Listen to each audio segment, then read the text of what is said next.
Hello students, hope you are doing well. Real number system हम लोग पढ़ने वाले हैं, जिसमें पार्ट 1 में हम लोग कवर अप करेंगे इंट्रोडक्शन, यूक्लिड्स डिवीज़न लेमा और कुछ एग्जांपल्स भी हम देखेंगे। ठीक है, कुछ थ्योरम्स भी आएंगे इसमें, वो भी हम सॉल्व करेंगे। ठीक है, तो चलिए स्टार्ट करते हैं रियल नंबर सिस्टम। तो ये आपका वैसे फर्स्ट चैप्टर है आपकी बुक में, लेकिन इसको अब हम पढ़ रहे हैं। तो जैसा कि आप सभी पहले से भी अवेयर हो, 9th क्लास में पढ़ चुके हो नंबर सिस्टम। उसमें रेशनल नंबर्स और इरेशनल नंबर्स के बारे में पहले भी जानकारी आप लोग कर चुके हो। तो यहाँ पर रेशनल और इरेशनल दोनों का कॉम्बिनेशन होगा। रियल नंबर सिस्टम का मतलब होता है जिसमें रेशनल नंबर्स भी आएँ और इरेशनल नंबर्स भी आएँ।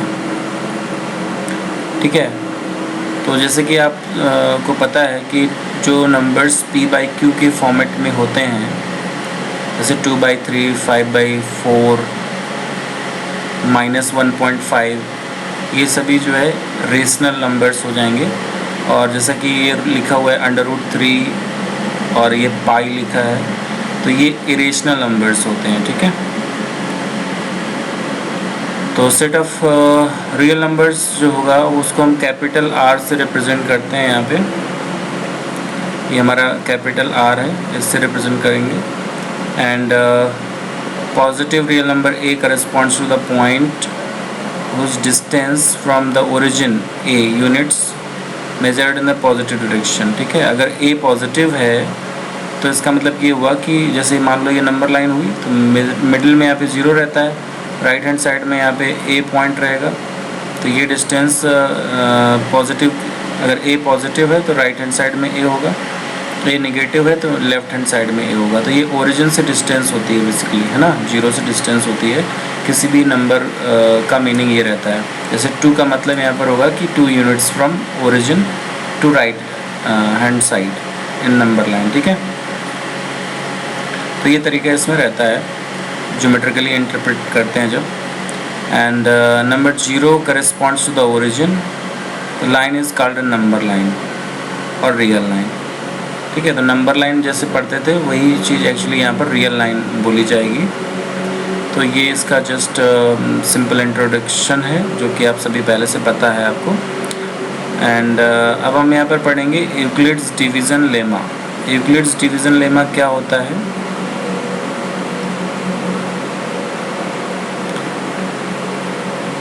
इसमें सपोज एक पेयर ऑफ इंटीजर हमने लिया है कोई भी, जैसे 37,5, और अगर 37 में हम 5 से डिवाइड करते हैं तो A हम यहाँ पर 37 ले लेते हैं, B यहाँ पर 5 ले लेते हैं, यानी A जो है वो डिविडेंड है, B डिवाइज़र है। तो हमें यहाँ पर जब 5 से डिवाइड करेंगे तो कुछ कोसेंट मिलेगा। कोसेंट यहाँ पर क्या आएगा? This is quotient Q। और ये क्या है? This is remainder R। तो जब हम 5 से डिवाइड करेंगे तो रिमाइंडर 2 मिल रहा है, 7 कोसेंट मिल रहा है, डिविडेंड यहाँ पर A है, B डिवाइज़र है, 5 डिवाइज़र है। क्लियर? तो इस पूरी प्रोसेस को हम इस तरीके से लिख सकते हैं। ये जो है हमारे पास कंडीशन लिखी हुई है कि A is equal to BQ plus R, where 0 is less than R equal to R less than B। ये कंडीशन यहाँ पर इम्पॉर्टेंट है, तो इसको देख लेते हैं प्रॉपर तरीके से। Euclid's division lemma.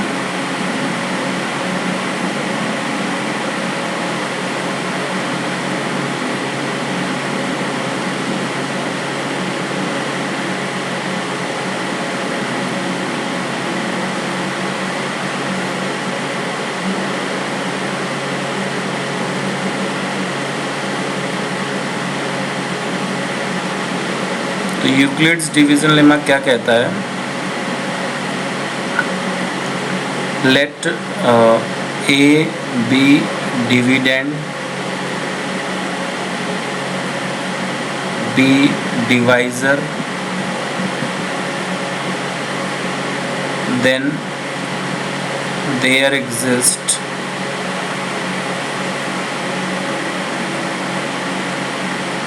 an integer q and divisor यहाँ पर पॉजिटिव लिया है, ठीक है, एंड आर बी पॉजिटिव और R greater than R equal to 0 such that A is equal to B Q plus R and where r is less than b and greater than or equal to 0, ठीक है। तो ये हमें result जो मिलता है इसका सिंपल सा रीज़न ये रहेगा, जैसे मान लीजिए आप b से डिवाइड कर रहे हो a में, ठीक है, और q कोसेंट टाइम्स यहाँ पर हमें डिवाइड हो रहा है, तो हम क्या लिखेंगे यहाँ पे नीचे बी क्यू लिख देते हैं, मल्टीप्लाई करके लिखते हैं, तो बी इंटू क्यू लिखते हैं, फिर माइनस करते हैं तो यहाँ पे कुछ बच जाता है और वो हमारा रिमाइंडर हो गया, जो बच जाता है वो रिमाइंडर हो गया, क्यू जो है कोसेंट हो गया, ठीक है, और बी डिवाइज़र हो गया और ए डिविडेंड हो गया। क्लियर? तो इस तरीके से जब हम इस प्रोसेस को लिखते हैं, मतलब a minus B Q is equal to R लिखते हैं, तो यहीं से बी क्यू को हम राइट में ले जाएंगे तो a is equal to B Q plus R हो जाएगा। r की value less than b greater than R equal to 0, ये कंडीशन रहती है, यानी कि जैसे अगर हम 5 से डिवाइड कर रहे हैं, for dividing by 5 we can get the remainders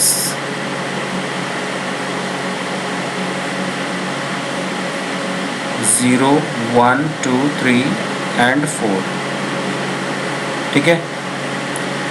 मतलब 5 या उससे बड़े नंबर्स हमें मतलब रिमाइंडर में नहीं मिलेंगे यहाँ पे, ठीक है, तो केवल 5 रिमाइंडर्स ही मिल सकते हैं मैक्सिमम, और वो क्या होंगे 0, 1, 2, 3, 4, यही नंबर्स मिल सकते हैं। मतलब जिस नंबर से आप डिवाइड कर रहे हो उससे 1 कम करके मैक्सिमम रिमाइंडर हो सकता है। मान लीजिए आप 13 से डिवाइड कर रहे हैं तो 12 मैक्सिमम रिमाइंडर हो सकता है, 0 मिनिमम रिमाइंडर हो सकता है, ठीक है। इन पर्टिकुलर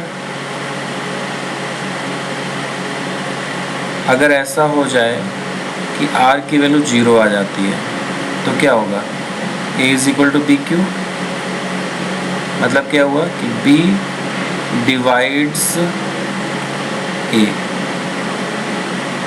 ठीक है, b डिवाइड्स a, ये वाली कंडीशन हो जाएगी, मतलब b is a factor of a और b is a divisor of a, ठीक है।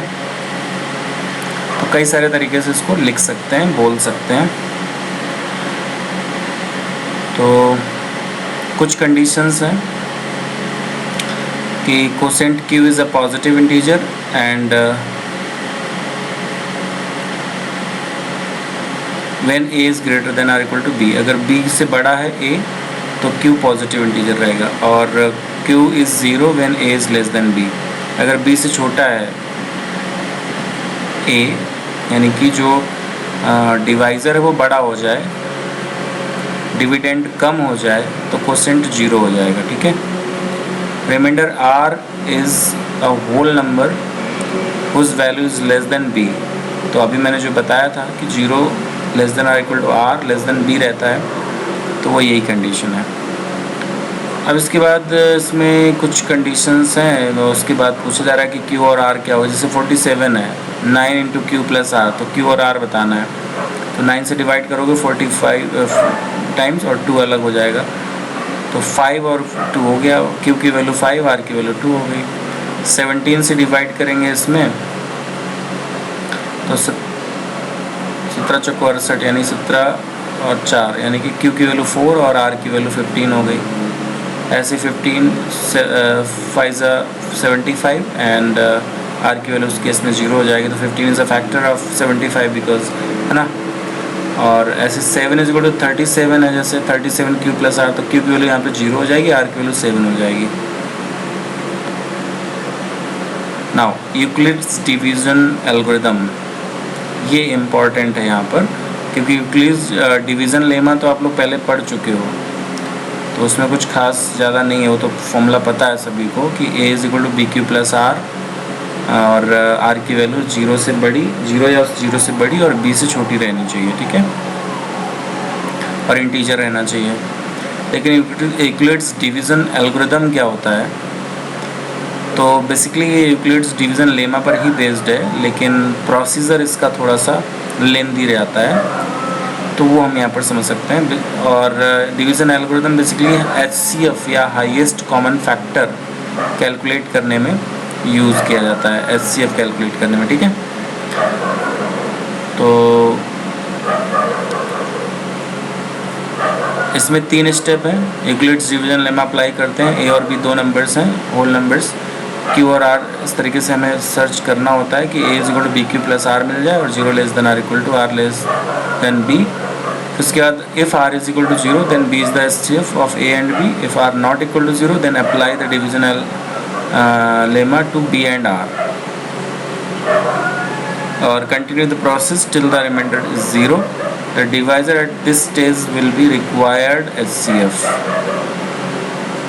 तो फॉर एग्जांपल यहाँ पर जैसे हमें HCF of 595 and 721 का निकालना है, तो 595 721 इसको हम यहाँ पर कैलकुलेट करके देखेंगे, ठीक है। Euclid's division algorithm,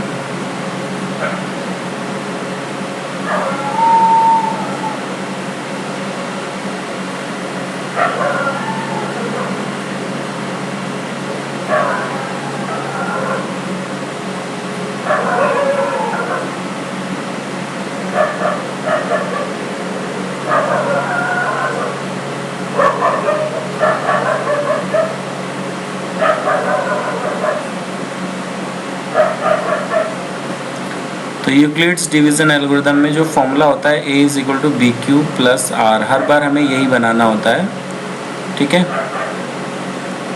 and stop at r is equal to 0, जब r इज इक्वल टू 0 आ जाए तो हमें स्टॉप कर देना है, बाकी ये प्रोसेस हमें करते रहनी है, क्लियर। और इसमें मैंने जो बताया ये स्टेप 1, स्टेप 2, स्टेप 3 ये फॉलो करने हैं। तो मैं नंबर ले रहा हूँ 595 और 721, एंड ये जो है टू फाइंड HCF, हमें बेसिकली यहाँ पर HCF मिलता है इस मेथड से, 721 595। तो एग्ज़ाम्पल है 595 एंड 721, इसका हमें HCF कैलकुलेट करना है, क्लियर। तो जब भी ऐसी सिचुएशन आती है तो हम क्या करते हैं, 595 से हम पहले डिवाइड करेंगे 721 में, तो 595 यहाँ पे कितना, 11 माइनस 5 6 बचा, 11 माइनस 9 2 बचा, और इधर 1, ठीक है।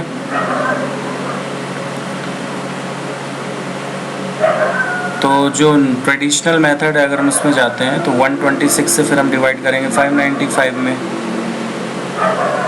क्लियर। तो ये कितना हो जाएगा, 4 टाइम्स डिवाइड होगा,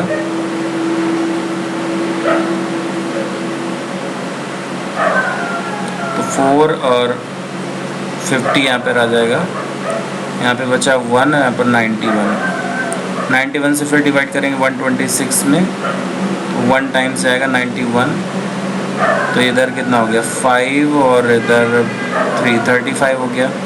35 से 91 में डिवाइड कर लेंगे तो 2 टाइम्स 70, यहाँ पे 1 21 आ गया, 21 से 35 में जब डिवाइड कराएंगे तो 1 टाइम्स 21, ये 4 आ गया 1। 14 से 21 में डिवाइड कर लेंगे तो ये आपका 1 टाइम्स 14, ये 7 आ गया। 7 से 14 टाइम्स डिवाइड कर लेंगे, 7 से 14 में डिवाइड होगा तो ये 14 और ये कम्प्लीटली डिवाइड हो जाएगा। तो यहाँ जा कर के रिमाइंडर ख़त्म हुआ है। तो ये पूरी प्रोसेस आपकी ट्रेडिशनल मेथड जो है उसमें हम करते हैं, ठीक है। लेकिन इसी पूरी प्रोसेस को जब हम यहाँ पर एल्गोरिदम में अप्लाई करेंगे, स्टेप्स में अप्लाई करेंगे तो क्या होगा, देखो जो 721 है उसको ये 1 टाइम्स डिवाइड हो रहा है ना, 721 को लिख दो 595 into 1 plus 126। 721 is equal to 595 into 1 plus 126, ये आ जाएगा, ठीक है। फिर इसके बाद 595 इसकी वैल्यू को हम लिखेंगे 126 इंटू 4 प्लस 91, ये वाला। फिर 126 की वैल्यू को हम लिखेंगे 91 इंटू 1 प्लस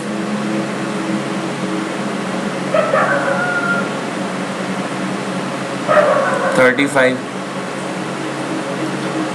फिर इसके बाद 91 को लिखेंगे यहाँ पर 35 इंटू 2 प्लस 21। फिर इसके बाद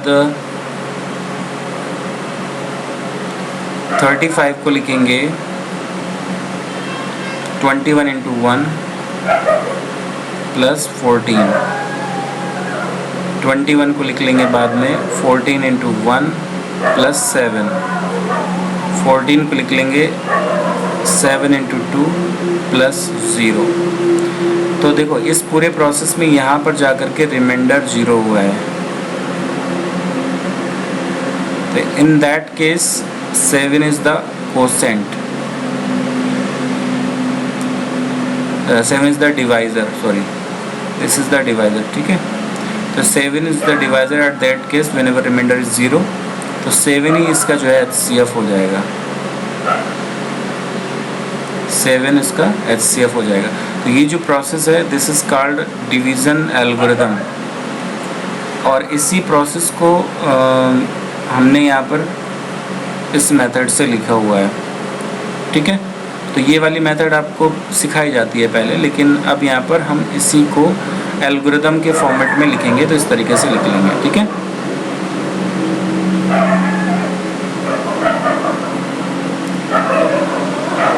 आगे बढ़ते हैं।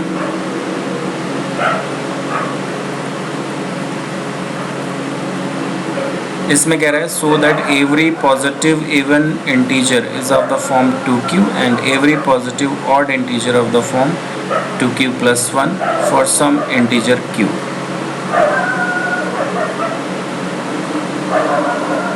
ओके, तो यहाँ पर एक पॉइंट है कि every positive even integer is the form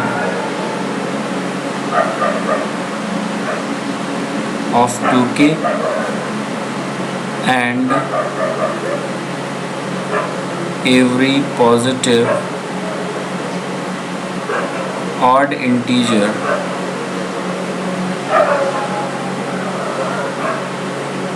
of the form 2k minus 1 और 2k plus 1, ठीक है, 2q plus 1, ठीक है। 2q ले लिया है इन्होंने, नो प्रॉब्लम, 2k ले लो या 2q ले लो, बात एक की है।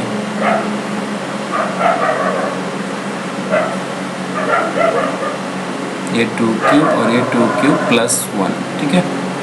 तो इवननेस या ऑडनेस जो आती है वो डिवीज़न बाई 2 से आती है, ठीक है। तो इसका जो प्रूफ होगा वो क्या होगा, let n be any integer और पॉजिटिव इंटीजर, जैसा भी लेना चाहो, ठीक है।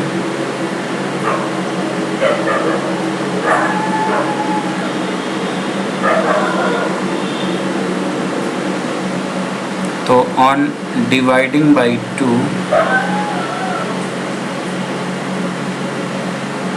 Q is the quotient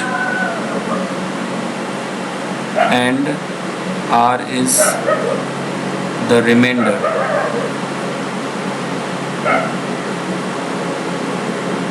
तो क्या होगा? N can be written as 2Q plus R, where R is less than 2, greater than or equal to 0. तो इसका मतलब ये हुआ कि whenever R is 0, R की दो ही चॉइसेस होंगी ना, R is equal to 0 और 1. तो if R is equal to 0, then N is equal to 2Q, even numbers. और सेकेंड केस क्या होगा? R is equal to 1 पर, then N is equal to 2Q plus 1, odd numbers. ठीक है, क्योंकि यहाँ पर R is equal to 0 हो गया तो इसका मतलब 2 से डिवाइड हो जाएंगे तो इवन नंबर्स हो गए, तो यहाँ पर 2 से डिवाइड नहीं होंगे तो ऑड नंबर्स हो गए.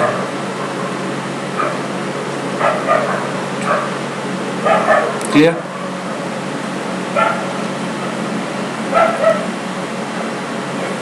इसके बाद सेकेंड नंबर है find the HCF of 37728 and 12156 by Euclid's division algorithm method. तो 37728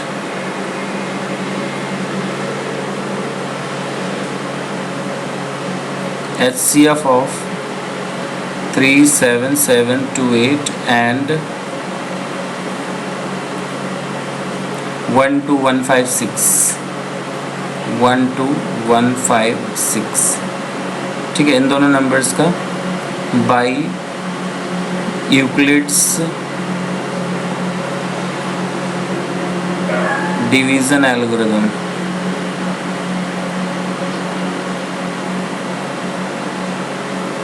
ठीक है, तो डिवीजन एल्गोरिथम में जो छोटा नंबर होता है उससे हम स्टार्ट करते हैं. तो 12156 से हम डिवाइड करेंगे 37728.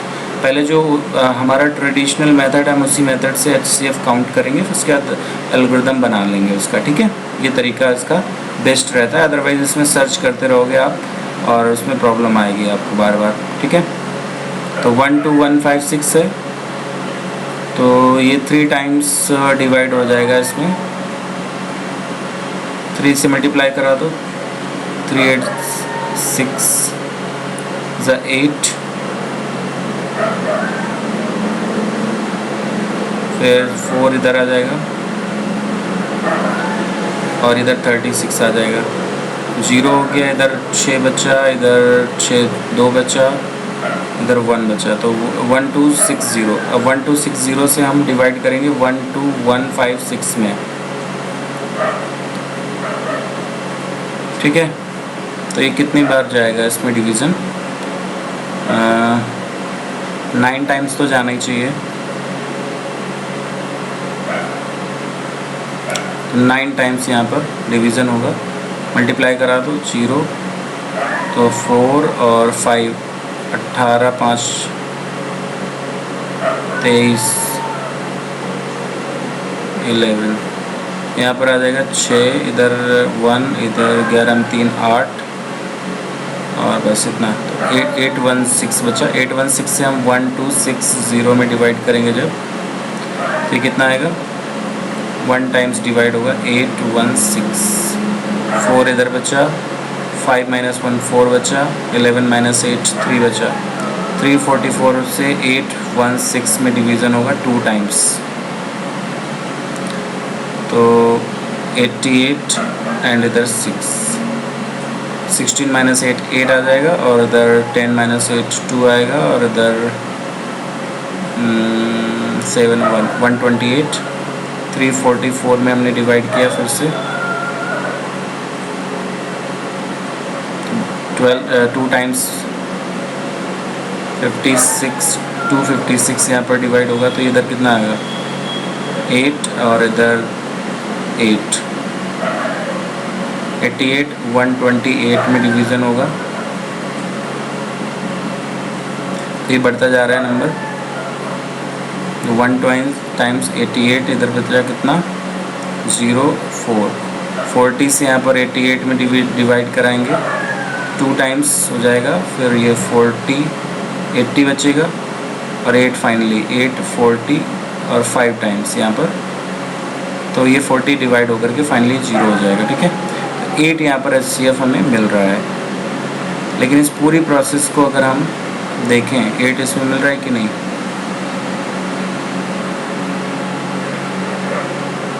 नहीं 8 नहीं 12 आ रहा है। 1 मिनट, कुछ गड़बड़ हुआ है कैलकुलेशन में।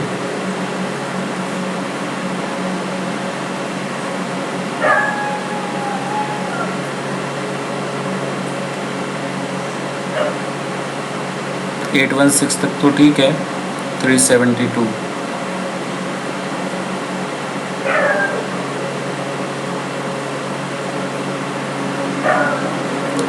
यहाँ पर ये शायद रिमाइंडर में गड़बड़ हुआ है।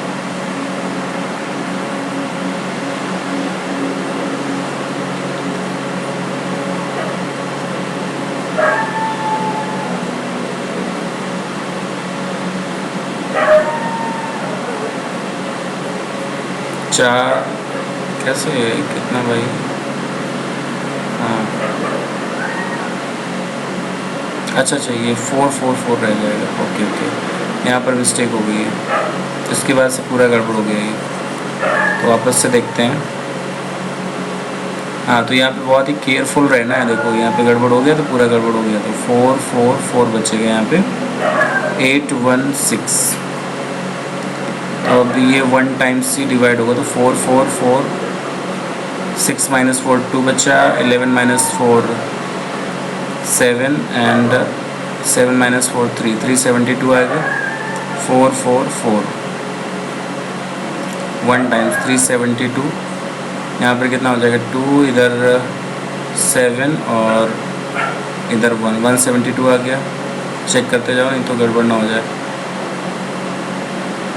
सॉरी ये गड़बड़ हो गया, फिर से देखो 0 आएगा ना। हाँ 72 से डिवाइड करेंगे जब 372 में, तो कितना आएगा 5 टाइम्स डिवाइड होगा, तो 0 और 37 36 36 बचेगा। 12 यहाँ पर रिमाइंडर आएगा।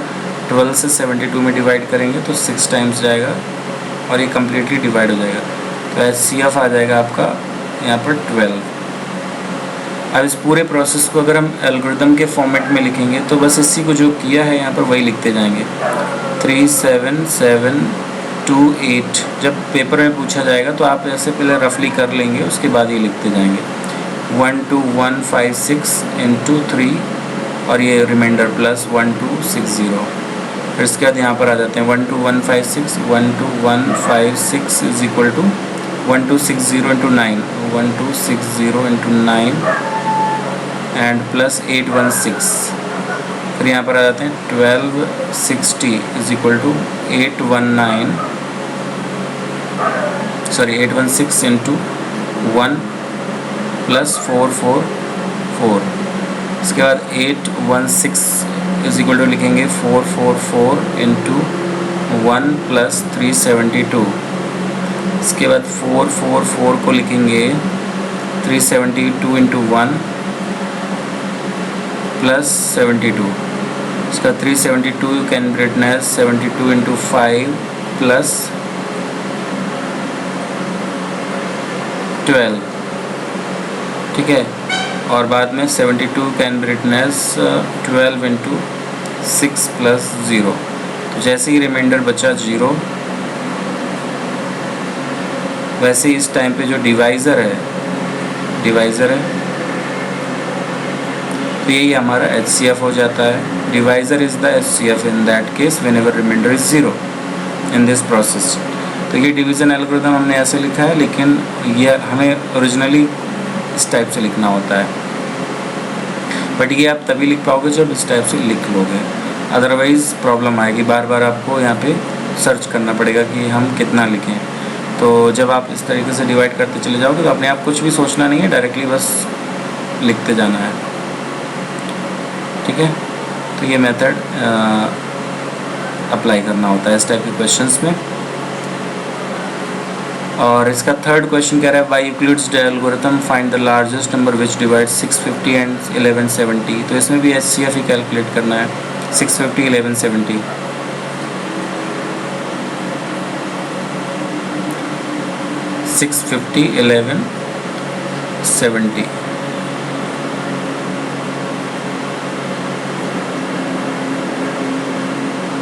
तो इसमें 650 से आप पहले डिवाइड करिए, 650 से 1170 को डिवाइड करेंगे तो 650 ही यहाँ पर रहेगा।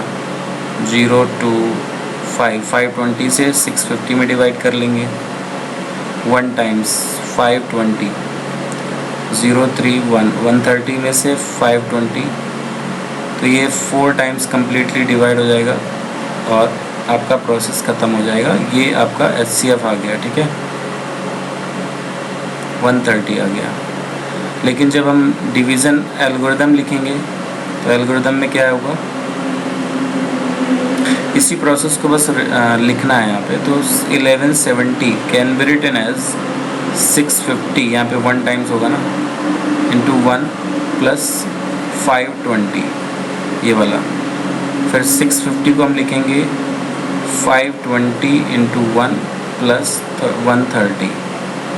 फिर 520 को लिख लेंगे 130 इंटू 4 प्लस 0। और जैसे ये R की वैल्यू 0 हो गई तो वैसे ही यहाँ पर जो डिवाइज़र है हमारा, दिस इज़ द HCF, ठीक है। तो HCF इज इक्वल टू 130 यहाँ पर हमें मिल जाता है। तो ये थर्ड इसका क्वेश्चन था, आसान था। इससे पहले वाला टफ रहा और उससे पहले वाले दोनों जो क्वेश्चंस हैं उनमें काफ़ी कैलकुलेशन था, बट इसमें सिंपल कैलकुलेशन है और 3-4 स्टेप में ही हमें वैल्यू मिल गई। तो largest number which can divide 650 and 1170 is that 130। So this is the largest number. HCF का मतलब ही लार्जेस्ट नंबर होता है। Largest number is 130 which divides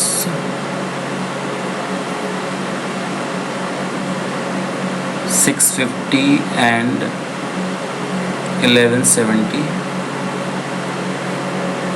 ठीक है। तो इस लेक्चर में 3 तक ये कंप्लीट हो गया है। आगे हम लोग फंडामेंटल थ्योरम ऑफ अरिथमेटिक करेंगे, LCF LCM में रिलेशन क्या होता है वो देखेंगे। फिर बहुत सारे इलस्ट्रेशंस हैं उनको भी सॉल्व करेंगे। इरेशनल नंबर्स के बेस्ड प्रॉपर्टीज़ होंगी उनको देखेंगे, ठीक है। ये सब हम नेक्स्ट लेक्चर में पढ़ने वाले हैं। तो आज के लेक्चर में जितना भी हम लोगों ने पढ़ा है उसको प्रॉपर तरीके से आपके नोट्स बने होने चाहिए, बनाना है आपको, और समझते हुए सब कुछ अच्छे से लिखना है, ठीक है। और अगर कहीं पर कोई प्रॉब्लम आती है तो आपको डाउट सेशन में उसको क्लियर भी करना है। तो आज के लिए इतना ही। I hope you understand the explanation. Thank you.